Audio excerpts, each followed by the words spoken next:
చిత్తూరు జిల్లాలో టీడీపీ నేతల అక్రమ మైనింగ్ ఘటన ఆ పార్టీలోనే చిచ్చుకు దారితీసింది. ఎస్ఆర్పురం మండలం దుర్గరాజపురంలో క్వారీ ఆక్రమణ గొడవ చిలికి గాలివానగా మారింది. ఫోర్జరీ సంతకాలతో టీడీపీ నేతలు అక్రమ మైనింగ్ పాల్పడుతున్నారు.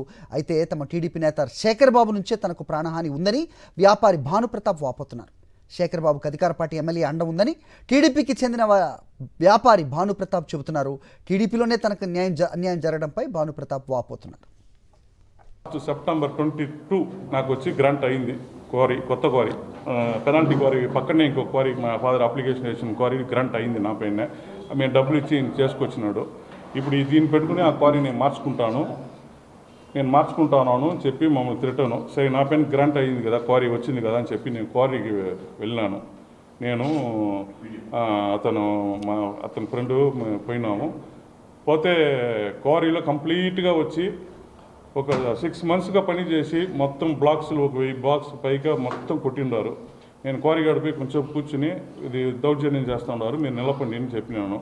మళ్ళీ అక్కడి నుంచి క్వారీ గార్డ్ నుంచి వచ్చేటప్పుడే శేఖర్ బాబు ఆపోజిట్లో కారు గుద్దే మరి వచ్చి కట్ట ఎత్తుకుని అతన్ని కొట్టేదానికి పోయినాడు.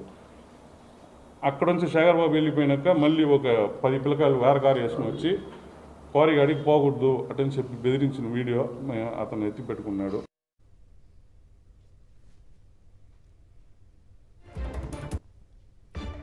రైట్, ఈ అంశంపై అప్డేట్స్ మా కరెస్పాండెంట్ మూర్తిని అడిగి తెలుసుకుందాం. మూర్తి, చెప్పండి, చిత్తూరు జిల్లాలో టీడీపీ నేతల అక్రమ మైనింగ్, పరస్పరం ఒకే పార్టీకి చెందిన వారిలోనే లొసులు కనిపిస్తున్నాయి. ఏం జరుగుతోంది? మొత్తానికి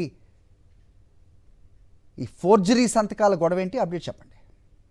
హరి యొక్క చిత్తూరు జిల్లాలో సాక్షాత్తు రాష్ట్ర ముఖ్యమంత్రి చంద్రబాబు నాయుడు సొంత జిల్లాలో ఈ యొక్క అక్రమ మైనింగ్ ఏ స్థాయిలో జరుగుతుందనడానికి టీడీపీ నేతలే దానికి ప్రత్యక్ష సాక్షిగా నిలుస్తున్నారు. జీడి నెల్లూరు నియోజకవర్గ పరిధిలో ఎస్ఆర్పురం మండలంలో దుర్గరాజపురంలో 1 ఎకరా 980 హెక్టార్లకు సంబంధించి ఈ యొక్క భానుప్రతాప్ అనే వ్యక్తి యొక్క టీడీపీ నాయకుడు, అతనికి సంబంధించినటువంటి క్వారీని మరొక టీడీపీ నేత శేఖర్ బాబు కబ్జా చేశారు. ఫోర్జరీ డాక్యుమెంట్స్ సృష్టించి అక్రమ మైనింగ్ పాల్పడ్డారు. భారీ ఎత్తున ఇల్లీగల్ గా ట్రాన్స్పోర్ట్ చేస్తున్నా కూడా మైనింగ్ అధికారులు పట్టించుకోవడం లేదనేది నిన్న కలెక్టర్ కు ఫిర్యాదు చేయడం జరిగింది. ఇల్లీగల్ గా తన క్వారీని ఆక్రమించడమే కాకుండా తన యొక్క క్వారీలో ఇల్లీగల్ మైనింగ్ చేస్తూ కోట్లాది రూపాయలు సంపాదిస్తున్నారు. ఈ విషయంలో మైనింగ్ అధికారులు నోరు మెదపడం లేదంటూ ఈ విషయంలో కొంతమంది టీడీపీ ఎమ్మెల్యేల సహకారం కూడా ఉందంటూ మరొక టీడీపీ నేత భానుప్రతాప్ జిల్లా కలెక్టర్ కు ఫిర్యాదు చేశారు. మరొక సేపట్లో తిరుపతిలో ఉన్నటువంటి విజిలెన్స్ అధికారులు కూడా ఫిర్యాదు చేసేందుకు ఆయన వస్తూ ఉన్నారు. ఈ నేపథ్యంలోనే ఈ ఘటనకు సంబంధించి బాధ్యులైన శేఖర్ బాబు పైన కఠినమైన చర్యలు తీసుకోవాలంటూ వారంతా కూడా డిమాండ్ చేస్తూ ఉన్నారు. ఓకే, విజయమూర్తి.